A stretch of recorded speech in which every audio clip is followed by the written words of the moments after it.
So I was thinking about something the other day, studying, and I thought about reading Matthew 25. Now I'm gonna focus on verse 1 through 30.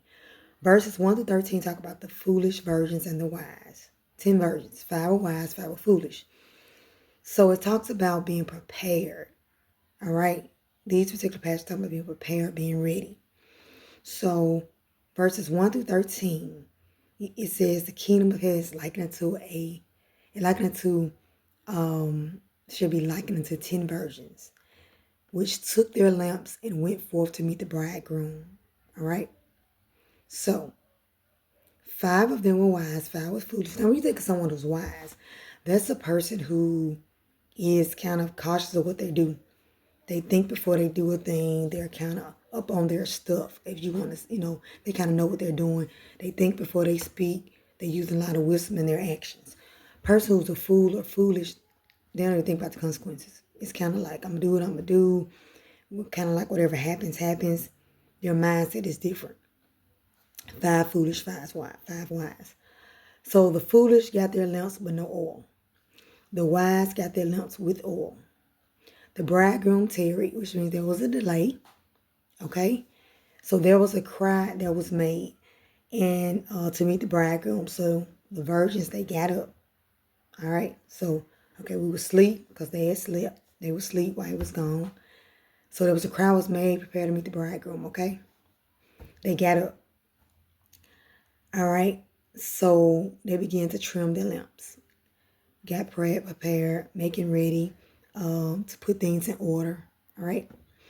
So the foolish didn't have what they needed. They weren't prepared.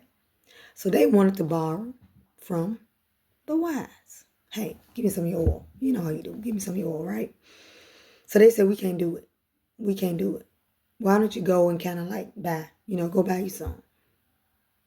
All right. So while they were gone, and you can read this, please read it. While they were gone, it was time to come to meet the bridegroom. The wise, they went in. The door was shut. When they came back, it's like, hey, let me in. I need to get in. Guess what? He didn't let them in. This is what he said. I'm going to read this. It says in verse 10, and while they went to buy, the bridegroom came, and they that went in with him to the marriage, the door was shut, okay? Verse 11, afterward came also the other virgins. Lord, open to us, open the door. Verse 12, but he answered and said, verily, I say unto you, I know you not. I don't even have a relationship with you.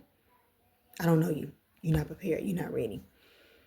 Verse 14, for the kingdom of heaven is verse 13, watch therefore, for ye know neither the day nor the hour wherein the Son of Man cometh. So they weren't prepared. And that still made me think about even people that's in darkness. You're not watching, you're not prepared, you're like doing what you got to do. I'm not even worried about the consequence at the moment. But when he comes, it's too late. The door is shut. Think about it.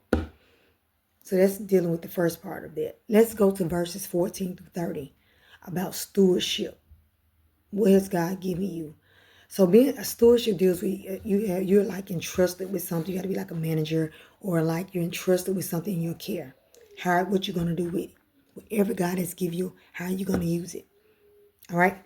So you have, and it says the kingdom of heaven again is as a man traveling to a far country. This is verse 14. Who called his own servants and delivered unto them his goods. So he gave 5 talents unto one, 2 talents unto someone else, and 1 unto one. As their ability, based on their ability. All right. So he went off into a far country. All right. So the one that had 5 gained 5 more. The one that had 2 gained 2 more. The one that had 1, guess what he did? I'm going to bury mine. I'm not going to use it. I'm going to bury it. All right. He decided to bury his. Okay. So the Lord came back. The Lord of the servants came back. Right. So let's see what y'all been doing. The one who had 5 said, hey, I did this and I gained 5. He told him, good and faithful servant. You have been faithful over a few things. Enter to the joy of the Lord. The one who had 2, hey, I got 2 more. You've been faithful a few things. You've been a faithful servant. Enter to the joy of the Lord. The one who had 1 said he had fear. He was afraid. He buried his. So the Lord was like, you at least could have got interest. You could at least did something with it, right? Do something with what I gave you. He didn't do it. Guess what happened? Verse 28.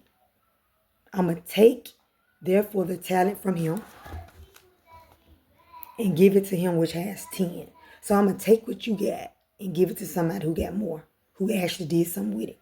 Verse 29, for unto everyone that have shall be given, and he shall have abundance. But from him that have not shall be taken away, which that he has. Verse 30, and cast into the unprofitable servant cast into outer darkness. But I'm going to go back to something he told him. He told him, I skipped it, I don't need to skip that verse. He told him, you wicked.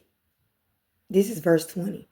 His Lord told him, after he told him he buried it and all that, he said, you wicked and slothful, which means lazy servant. Lazy, wicked, slothful. That means you're lazy. So he's like telling him, at least do something with what I gave you. And you're going to be cast out of darkness, but there should be weeping and gnashing of teeth. So that was really to show us like, wow, whatever God has given you, are you doing something with it? Are you a good steward? What has God given you? Are you stewarding it well? Or are we being lazy? Are we procrastinating? That's something to think about today. So we talked about first about being ready, being prepared, because the Son of Man is going to come. No one knows. But what are we doing with the time he's given us? Then are we stewarding the time? Are we stewarding maybe our children, our time, our substance, whatever God has given us, our ability, whatever we can do well. He's given us. What are we doing with it? Or are we being lazy? Are we being like, oh, it ain't going to matter. I don't have to use this. God is watching and we have to give an account. And God is holding us accountable for what he has given us. Be wise.